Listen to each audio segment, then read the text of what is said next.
الصلاة والسلام عليك يا رسول الله وعلى آلك وأصحابك يا حبيب الله. الصلاة والسلام عليك يا نبي الله وعلى آلك وأصحابك يا نور الله. میٹھے میٹھے اسلامی بھائیوں، درود پاک پڑھنے کے بے شمار فضائل و برکات ہیں. حضرت ابو ہریرہ رضی اللہ تعالیٰ عنہ سے مروی ہے، رسول اللہ صلی اللہ تعالی علیہ وسلم نے فرمایا، جمعرات کے روز اللہ عز و جل اپنے فرشتے بھیجتا ہے جن کے پاس چاندی کے کاغذ اور سونے کے قلم ہوتے ہیں. وہ جمعرات کے دن اور جمعے کی رات مجھ پر کثرت سے درود پڑھنے والوں کے نام لکھتے ہیں. طریقے سے تیاری ہوتی ہے جمعرات کی رات. فرشتوں کے پاس چاندی کے کاغذ ہوتے ہیں، سونے کے قلم ہوتے ہیں، اور وہ جمعرات کی رات اور جمعہ کے دن درود پڑھنے والے جو ہوتے ہیں ان کے نام اس میں لکھتے ہیں. سبحان اللہ سبحان اللہ. نبی علی الحبیب صلی اللہ تعالی علی محمد صلی اللہ علیہ وسلم. آج بڑا کمال کا موضوع ہے، آیت قرآنی ہے مگر ذکر بڑا ہی نرالا ہے. پہلے قرآن کی آیت سن لیتے ہیں. اللہ کریم قرآن مجید میں ارشاد فرماتا ہے، بسم اللہ الرحمن الرحیم، وَمَن يَخْرُجْ مِن بَيْتِهِ مُهَاجِرًا إِلَى اللَّهِ وَرَسُولِهِ ثُمَّ يُدْرِكْهُ الْمَوْتُ فَقَدْ وَقَعَ أَجْرُهُ عَلَى اللَّهِ وَكَانَ اللَّهُ غَفُورًا رَحِيمًا. پارہ نمبر 5 ہے، سورہ نساء ہے اور آیت نمبر 100 نمبر آیت ہے.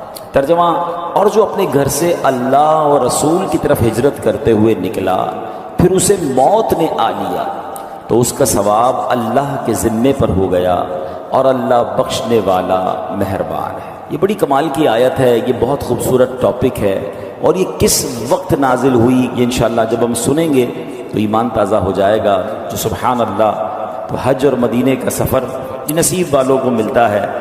کاش وہ دن بھی جلد آئے جب ہم گناہ گاروں کو بھی یہ سعادت ملے، ہمیں بھی مکے مدینے سے بلاوا آ جائے، ہم گناہ گاروں کو بھی مدینہ منورہ کی حاضری نصیب ہو جائے. پر آج بات کریں گے اسپیشلی مدینہ منورہ کی، کیونکہ اس جو آیت ہم نے سنی ہے نا، اس کا شان نزول کیا ہے، اس کا بیک گراؤنڈ کیا ہے. کیا فرمایا؟ اور جو اپنے گھر سے اللہ اور رسول کی طرف ہجرت کرتے ہوئے نکلا. قرآن کہتا ہے. پھر فرمایا ثم يدركه الموت فقد وقع اجره على الله، پھر اسے موت نے آ لیا تو اس کا ثواب اللہ کے ذمے پر ہو گیا. وكان الله غفورا رحيما، اور اللہ بخشنے والا مہربان ہے. ماجرا کیا تھا؟ ایک صحابی تھے، نبی پاک علیہ الصلوۃ والسلام اپنے صحابہ کے ساتھ مکے سے ہجرت کر کے مدینے چلے گئے تھے. اب سارے صحابہ ایمان والوں کو یہ حکم تھا کہ وہ بھی ہجرت کر کے مدینے آ جائیں، تو ایک ایک کر کے سارے پہنچ گئے تھے. مگر مکے میں ایک صحابی تھے جن کا نام تھا دمورہ بن جندب. اب ان کا یہ مکے میں رہ گئے تھے، ان کو بھی ہجرت کا حکم تھا. اب یہ کسی مجبوری کی بنا پر ہجرت نہیں کر پائے تھے. عمر ان کی بہت ہو گئی تھی، بیماری بھی بہت زیادہ تھی. ظاہر ہے کہ آج کل کا تو ٹریول نہیں ہے نا کہ ویل چیئر پہ بٹھا کے جہاز میں بٹھایا اور فوراً دنیا کے ایک کونے سے دوسرے کونے لوگ بیماروں کو بھی پہنچا دیتے ہیں. پہلے تو اونٹوں پر گھوڑوں پر سواری ہوتی تھی، تو اس میں کئی دن سفر ہوتا تھا. یعنی بتایا جاتا ہے کہ مکے سے مدینے جو آج ٹرین کے اندر 2.5 گھنٹے میں بندہ پہنچ جاتا ہے اور گاڑی کے اندر 4-5 گھنٹے میں پہنچ جاتا ہے، اس زمانے میں 7 دن اور 7 راتیں لگتے تھے. 7 ڈیز کا سفر تھا جس میں دن بھر سفر ہوتا تھا، رات کسی ریگستان میں پڑاؤ ڈالنا پڑتا، جب جا کے لوگ مکے سے مدینے پہنچتے تھے.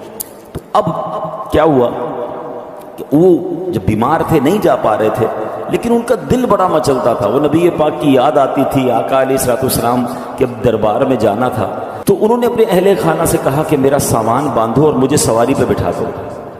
میرے پاس مال تو ہے نا، میں سواری تو استعمال کر سکتا ہوں، تو مجھے سواری پر بٹھا دو. گھر والوں نے کہا آپ کی طبیعت ٹھیک نہیں ہے، آپ اتنا لمبا سفر کیسے کریں گے، اور آپ اتنا ٹریول اکیلے کیسے کریں گے؟ آپ بول بھی پراپر نہیں پا رہے تھے. تو انہوں نے پوچھا جانا کدھر ہے؟ تو انہوں نے اشارے سے مدینے کی طرف بتایا کہ مجھے مدینے جانا ہے، مجھے میرے نبی کے پاس جانا ہے صلی اللہ تعالیٰ علیہ وسلم. آپ کے لیے زبردست وظیفہ لے کر آیا ہوں. اگر آپ بیماری سے شفا چاہتے ہیں درود پاک پڑھیے، قرض سے نجات چاہتے ہیں درود پاک پڑھیے، آپ روزی میں برکت چاہتے ہیں تو درود پاک پڑھیے، آپ عزتوں میں اضافہ چاہتے ہیں تو درود پاک پڑھیے، آپ پریشانیوں سے مصیبتوں سے بچنا چاہتے ہیں درود پاک پڑھیے، بلاؤں وباؤں سے بچنا چاہتے ہیں درود پاک پڑھیے. درود پاک نعمت کتنی بڑی ہے، درود پاک پڑھنے والے کے بارے نیارے ہو جاتے ہیں. اللہ کی رحمتیں نازل ہو، رب کی طرف سے سلامتی نازل ہو، تو اور کیا چاہیے؟ اس پرفتن اس خطرناک دور میں جب بلائیں ہیں، وبائیں ہیں، ٹینشنیں ہیں، پرابلمز ہیں، خوف ہے، اور ہر بندہ چاہتا ہے کہ وہ سیکیور رہے، صبح گھر سے جائے شام گھر خیر سے آئے، کاروبار پہ خیر رہے، گھر میں خیر رہے، فیملی میں برکت رہے۔ تو وہ کون سا طریقہ ہے جس سے مجھے یہ سیکیورٹی مل جائے؟ مجھے بتاؤ کہ جس کے سر پر رحمتوں کا سایہ رہے اسے پھر کیا پرابلم ہے؟ اور اللہ کی رحمت کس کے ساتھ ہے کہ جو ایک بار درود پاک پڑھے اس پر 10 رحمتیں نازل کی جاتی ہیں۔ اب کیا کیا، جب بڑی انہوں نے ضد کی، ورنہ آپ کو اندازہ ہے کہ بندہ بیمار ہو، اتنی بڑی عمر ہو تو گھر والے کہیں نہیں جانے دیتے، مگر آپ کا شوق ایسا تھا، آپ کی تڑپ ایسی تھی کہ آپ کا سامان سواری پر رکھا اور آپ کو اس سواری پر بٹھا دیا اور آپ کی سواری چل پڑی۔ اللہ اکبر! کیسا شوق ہوگا کہ اس عمر میں کہ جب بندے میں ہمت نہیں ہے، آپ اکیلے سواری پر بیٹھ کر روانہ ہو گئے مدینے کی طرف۔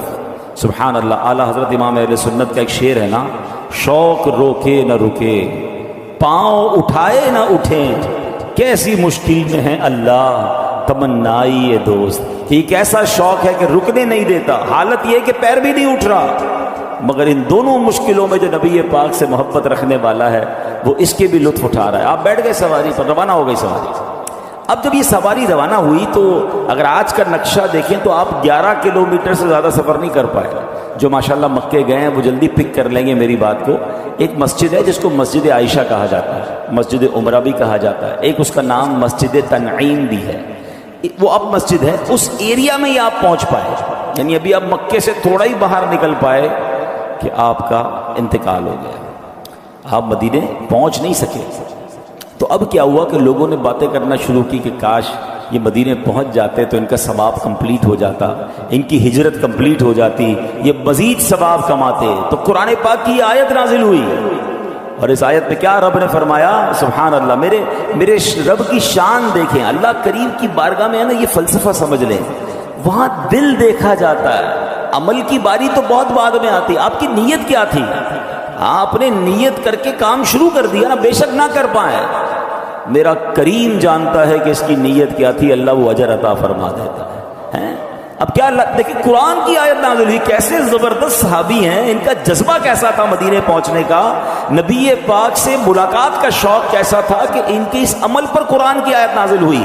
اور سچی بات یہ رہتی دنیا کو ایک رہنمائی کے مدنی پھول بھی مل گئے کہ قرآن کیا کہتا ہے، وَمَن يَخْرُجْ مِن بَيْتِهِ مُهَاجِرًا إِلَى اللَّهِ وَرَسُولِهِ، فرمایا جو اپنے گھر سے اللہ اور رسول کی طرف ہجرت کرتے ہوئے نکلا، ثم يدرك الموت فقد وقع اجره على الله، فرمایا پھر اسے موت نے آ لیا تو اس کا ثواب اللہ کے ذمے پر ہو گیا، پہنچ نہیں سکا مگر اگر راستے میں نکل گیا نا تو ثواب پکا ہو گیا۔ پھر کیا فرمایا؟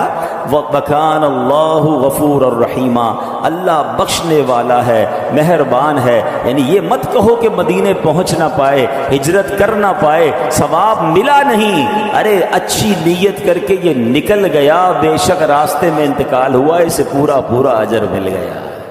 سبحان اللہ سبحان اللہ۔ اب دو باتیں اس واقعے سے جو سیکھنا ہے، آج ہمیں جو میسج لینا ہے وہ دو باتیں ہیں۔ پہلی بات تو ہمیں یہ سیکھنی ہے کہ نیت کر لی آپ نے، پکی نیت ہے تو اللہ اس کا ثواب عطا فرما دیتا ہے۔ مجھے 2-3 واقعات یاد آ رہے ہیں۔ ایک بزرگ تھے، کہیں سے ٹریول کرتے ہوئے جا رہے تھے، راستے میں انہوں نے ایک بہت بڑا جو ہے مٹی کا ڈھیر دیکھا، اور اس وقت اس قوم کے اندر جو ہے نا قحط تھا، لوگ بھوکے تھے، کھانے کو نہیں تھا۔ انہوں نے سوچا کاش یہ پورا ڈھیر جو ہے نا اناج کا ہوتا اور میرا ہوتا تو میں یہ پورا اناج اللہ کے بندوں پر خیرات کر دیتا، سب کو بانٹ دیتا۔ نہ انہوں نے اناج بانٹا نہ اناج خریدا، what he did it intention, اچھی نیت کر لی، ہوتا تو میں کرتا، ہے نہیں۔ سبحان اللہ، اللہ کی طرف سے حکم ہوتا ہے کہ میرے اس بندے کے نامہ اعمال میں یہ جتنا اناج خیرات کرنے کی اس نے نیت کی تھی اتنا ثواب لکھ دیا جائے۔ انما الاعمال بالنیات۔ کچھ روایتوں میں یہ پڑھا کہ اللہ پاک کی بارگاہ سے فرشتوں کو حکم ہوتا ہے کہ میرے اس بندے کے نامہ اعمال میں یہ نیکی لکھ دو۔ کہا یا اللہ ہم تو کرامن کاتبین ہیں، ہم تو ساتھ ہیں اس نے یہ نیکی کی نہیں ہے۔ ارشاد ہوتا ہے کی نہیں ہے مگر اس کا ارادہ تھا، اس کی نیت تھی کہ میں نے کرنی ہے۔ تو سبحان اللہ، انسان اپنے ذہن میں اچھی اچھی نیتیں رکھے۔ ادھر تو نیتیں بھی بری ہوتی ہیں، پیسے آئیں گے تو صدقہ خیرات کروں گا، یہ نیت نہیں بنتی۔ پیسے آئیں گے تو فلاں خواہش پوری کروں گا، فلاں غلط کام کروں گا، ماں